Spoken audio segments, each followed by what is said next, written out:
ಅದು ನಿಮ್ಮ ಭ್ರಮೆ. ಡ್ಯಾಡ್ ಆ ರೀತಿ ಮಾಡೋದಕ್ಕೆ ಚಾನ್ಸೇ ಇಲ್ಲ. ಯಾವತ್ತಿದ್ರು ಇಡೀ ಆ ಸೀನ್ ನಂದೆ.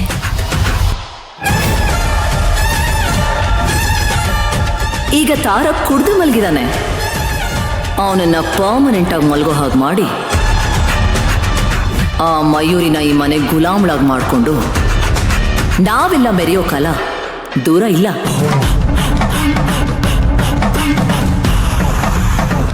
ಈ ಸಮಂತ ಬಯಸದನ್ನ ಪಡ್ಕೊಳ್ಳೋದಿಕ್ಕೆ ಯಾವ ಲೆವೆಲ್ಗೆ ಬೇಕಾದ್ರೂ ಇಳಿತಾಳೆ. ಅಕ್ಕ, ಇವತ್ತೈದು ನಿಜ ಅಂತ ಪ್ರೂವ್ ಆಗೋಯ್ತಲೆ. ನೀನ್ ಮಾಡೋ ರಾದಂತಕ್ಕೆ ಅಪ್ಪ ನಿನ್ನಂತ ಕ್ಷಮೆ ಕೇಳಿದ್ರು. ಅದ್ರಲ್ಲೂ ನಮ್ಮ ಪರಮ ವೈರಿ ನಮ್ಮ ಹತ್ರ ಕೈ ಮುಗ್ದು ಕ್ಷಮೆ ಕೇಳಿದ್ಲು. ಇದ್ಕಿಂತ ಇನ್ನೇನ್ ಬೇಕು ಹೇಳೆ?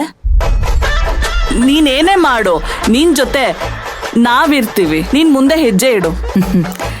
ಅದು ಬರೀ ಹೆಜ್ಜೆ ಆಗಿರೋದಿಲ್ಲ ಅಖಿಲ, ಅವರನ್ನೆಲ್ಲ ಸರ್ವನಾಶ ಮಾಡೋ ಹೆಜ್ಜೆ ಆಗಿರುತ್ತೆ.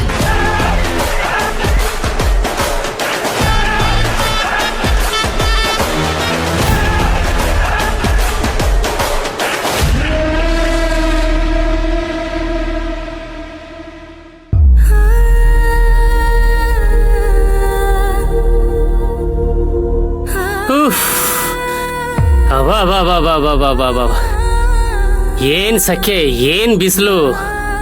ಈ ಟೈಮಲ್ಲಿ ಹೊರಗಡೆ ಹೋಗಿ ಒಳಗಡೆ ಬರೋಷ್ಟರಲ್ಲಿ ದೇವರಲ್ಲೇ ಸ್ನಾನ ಮಾಡ್ಬಿಡ್ತೀವಿ ನಾವು. ನೀನೇನಾದ್ರೂ ಈ ಟೈಮಲ್ಲಿ ಹೊರಗಡೆ ಹೋಗ್ಬಿಡ್ಬೇಕು. ಫಳ ಫಳ ಫಳ ಅಂತ ಹೊಳಿತಾ ಇರೋ ನೀನು ನನ್ ಕಲರ್ ಬಂದ್ಬಿಡ್ತೀಯ ಅಷ್ಟೇ. ಆಮೇಲೆ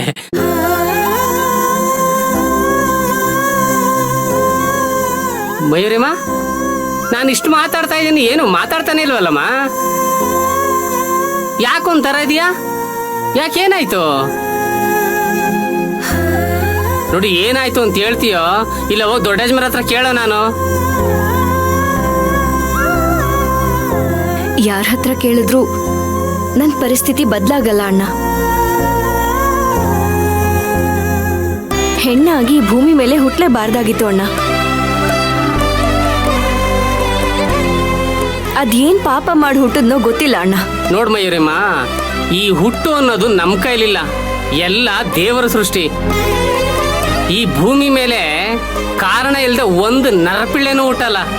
ಹುಟ್ಟದ ಮೇಲೆ ಎಷ್ಟೇ ಕಷ್ಟ ಆದ್ರೂ ಬದುಕ್ಬೇಕಮ್ಮ, ಅದೇ ಜೀವನ. ಆದ್ರೆ ಹುಟ್ಟಿರೋದೇ ನೋವು ಅನುಭವಿಸೋದಿಕ್ಕೆ ಅಂದ್ಮೇಲೆ ಆ ದೇವ್ರು ಏನಕ್ಕೆ ಹುಟ್ಟಿಸ್ಬೇಕು ಅಣ್ಣ? ಎಲ್ಲ ಯುಗದಲ್ಲೂ ಹೆಣ್ಣಿಗೆ ಯಾಕೆ ಶಿಕ್ಷೆ? ರಾಮಾಯಣದಲ್ಲಿ ಸೀತೆ, ಮಹಾಭಾರತದಲ್ಲಿ ದ್ರೌಪದಿ, ಹೀಗೆ ಎಲ್ಲ ಕಾಲದಲ್ಲೂ ಹೆಣ್ಣೆ ಪ್ರತಿಯೊಂದು ನೋವನ್ನು ಅನುಭವಿಸ್ತಾ ಇದ್ದಾಳೆ. ಯಾಕೆ ಹೀಗೆಲ್ಲ ಅಣ್ಣ? ನಾವು ಸಂತೋಷವಾಗಿರೋದು ಆ ದೇವ್ರಿಗೂ ಇಷ್ಟ ಇಲ್ವಾ? ಅಲ್ಲಮ್ಮ, ಯಾಕೆ ಇವತ್ತು ಹಿಂಗೆಲ್ಲ ಮಾತಾಡ್ತಾ ಇದೀಯಾ? ನೀನ್ ಹಿಂಗೆಲ್ಲ ಮಾತಾಡ್ತಾ ಇದೀಯ ಅಂದ್ಮೇಲೆ ಇಲ್ಲೇನೋ ನಡಿಬಾರ್ದು ನಡೆದಿದೆ ಅಂತ ಅನಿಸ್ತಾ ಇದೆ. ಅದೇನಾಯ್ತು ಅಂತ ಹೇಳಮ್ಮ. ಏನಿದು? ಈಗ ಮನೆ ಬಿಟ್ಟು ಹೋಗಂತದ್ ಏನಾಯ್ತು ಸಮತ? ಯಾರು ನೀನು ಮನೆ ಬಿಟ್ಟು ಹೋಗಂತ ಹೇಳಿದ್ದು? ಮಾಮ್, ಇದನ್ನ ನನ್ನನ್ನು ಕೇಳೋ ಬದಲು ಅಲ್ಲಿ ನಿಂತಿದ್ದಾರಲ್ಲ ನಿಮ್ ಗಂಡನ್ನೇ ಕೇಳಿ.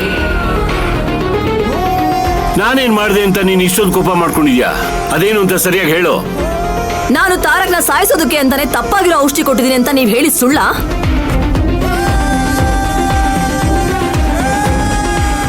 ಅಮ್ಮವ್ರೆ,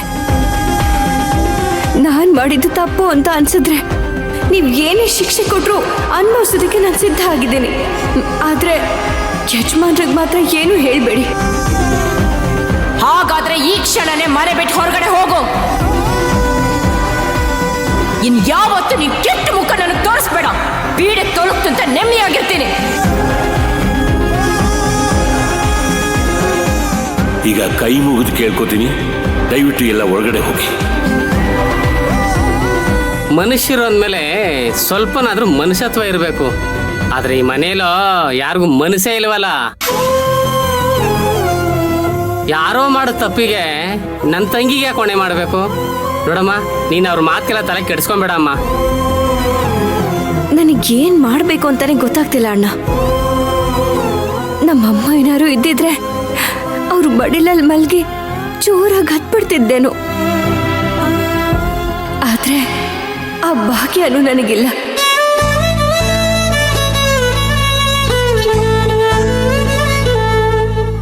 ನೋಡಮ್ಮ ಮಯೂರಿ, ನಿನ್ನಲ್ಲಿರೋ ಒಂದು ವಿಶೇಷವಾದ ಗುಣ ಏನು ಗೊತ್ತಾ? ಎಂಥ ಸಂದರ್ಭದಲ್ಲೂ ಧೈರ್ಯ ಕಳ್ಕೊಳ್ಳದೆ ಇರೋದು. ಅಂತವಳು ಹಿಂಗೆಲ್ಲ ಮಾತಾಡಬಾರ್ದಮ್ಮ. ಜೀವನದಲ್ಲಿ ಕಷ್ಟ ಯಾರಿಗಿಲ್ಲ ಹೇಳು? ನೀನು ಎದುರ್ಕೊಂಬೇಡಮ್ಮ, ಧೈರ್ಯವಾಗಿರು. ಇಷ್ಟೇ ತಾಳ್ಮೆಯಿಂದ ಇದ್ದಂತೆ. ಇನ್ನು ಸ್ವಲ್ಪ ದಿವಸ ತಾಳ್ಮೆಯಿಂದ ಇದ್ಬಿಡು, ಎಲ್ಲ ಸರಿ ಹೋಗುತ್ತೆ. ಇಲ್ಲ ಅಣ್ಣ, ಇದ್ಯಾವುದು ಸರಿ ಹೋಗೋದಿಲ್ಲ. ಎಲ್ಲ ವಿಷಯಕ್ಕೂ ಅಪರಾಧಿ ಸ್ಥಾನದಲ್ಲಿ ನನ್ನ ನಿಲ್ಲಿಸ್ತಾರೆ. ಉಸಿರು ಕಟ್ಟದ ಹಾಗಾಗ್ತಿದೆ ಅಣ್ಣ. ಹಳ್ಳಿನಲ್ಲಿ ಸುಖವಾಗಿದ್ದವಳನ್ನ ಕರ್ಕೊಂಡ್ಬಂದು ಈ ನರಕಕ್ಕೆ ತಳ್ಳಿ ಎಲ್ರೂ ತಮಾಷೆ ನೋಡ್ತಿದ್ದಾರೆ. ಆ ದೇವ್ರು ಕೂಡ ನನಗ್ ಸಹಾಯ ಮಾಡ್ತಿಲ್ಲ ಅಣ್ಣ. ನೋಡಮ್ಮ, ನಿನಗ್ ಬುದ್ಧಿ ಹೇಳೋಷ್ಟು ದೊಡ್ಡವನಲ್ಲ ನಾನು. ಈ ಮನೇಲಿ ಅಮ್ಮವ್ರಿಗೆ, ಸಮಂತಮ್ಮ ಅವ್ರಿಗೆ, ಅಖಿಲಮ್ಮ ಅವ್ರಿಗೆ ನೀನ್ ಏನು ಮಾಡಿದ್ರು ಅವ್ರಿಗೆ ಆಗಲ್ಲ. ಹಂಗಾಗಿ ನೀನ್ ಏನೇ ಮಾಡಿದ್ರು ನಿಂದೇ ತಪ್ಪು ಅನ್ನೋ ತರ ನೋಡ್ತಾರೆ. ಅವ್ರು ಏನಾದ್ರೂ ಅನ್ಕೊಳ್ಳಿ ಅಣ್ಣ, ಆದ್ರೆ ಅವ್ರು ಹೇಳ್ದ ಹಾಗೆ ಈ ಆಸ್ತಿನ ಅನುಭವಿಸ್ಬೇಕು ಅಂತ ಆಗ್ಲಿ, ಈ ಮನೆಯಲ್ಲಿ ಇರ್ಬೇಕು ಅಂತ ಆಗ್ಲಿ ನನ್ಗೆ ಯಾವ ಆಸೆನೂ ಇಲ್ಲ ಅಣ್ಣ. ನನ್ ಪಾಡಿಗೆ ನನ್ನ ಬಿಟ್ಬಿಟ್ರೆ ಈಗ್ಲೇ ಇಲ್ಲಿಂದ ಹೊರಟು ಹೋಗ್ತೀನಿ. ಏ, ಹಂಗೆಲ್ಲ ಹೇಳ್ಬೇಡಮ್ಮ. ನಿನ್ನೆ ತಂಗಿ ಅನ್ಕೊಂಡಿರೋ ನನಗೆ ನಿನ್ ಕಷ್ಟನ ನೋಡಕ್ ಆಗ್ತಾ ಇಲ್ಲ. ಹಂಗಂತ ಸುಮ್ನೆ ಇರೋದಕ್ಕೂ ಆಗ್ತಾ ಇಲ್ಲ. ಆದ್ರೆ ನಿನ್ ಜೊತೆಲಿ ನಿನ್ ಕಷ್ಟ ನಾನು ಯಾವತ್ತೂ ನಿಂತ್ಕೋತೀನಮ್ಮ. ಬೇಡ ಅಣ್ಣ, ಹಾಗೇನಾರು ಮಾಡಿದ್ರೆ ಇನ್ನೂ ದೊಡ್ಡ ತಪ್ಪಾಗುತ್ತೆ. ಅವ್ರ ಹತ್ರ ಹೋಗಿ ನಮ್ ಬಗ್ಗೆ ಎತ್ಕಟ್ಟಿದ್ದಾರೆ ಅಂತ ಇನ್ನು ದೊಡ್ಡ ಗಲಾಟೆನೇ ಆಗತ್ತೆ. ಅವಾಗ ಈ ಮನೆ ಆಗಿರೋದಿಲ್ಲ, ಯುದ್ಧ ಭೂಮಿ ಆಗೋಗುತ್ತೆ. ಮತ್ತೆ ನನ್ನಿಂದ ಇದೆಲ್ಲ ಆಗೋದ್ ಬೇಡ ಅಣ್ಣ. ನೀನ್ ಹೇಳೋದು ಸರಿನೇ ಕಣಮ್ಮ. ಕಾಲ ಎಲ್ಲಾನು ಮರ್ಸತ್ತಂತೆ. ಹಂಗೆ ನಿನ್ನ ದುಃಖನೂ ದೂರ ಆಗೋ ಟೈಮ್ ಬಂದೇ ಬರುತ್ತೆ. ಅಲ್ಲಿವರೆಗೂ ಸ್ವಲ್ಪ ಧೈರ್ಯವಾಗಿರು.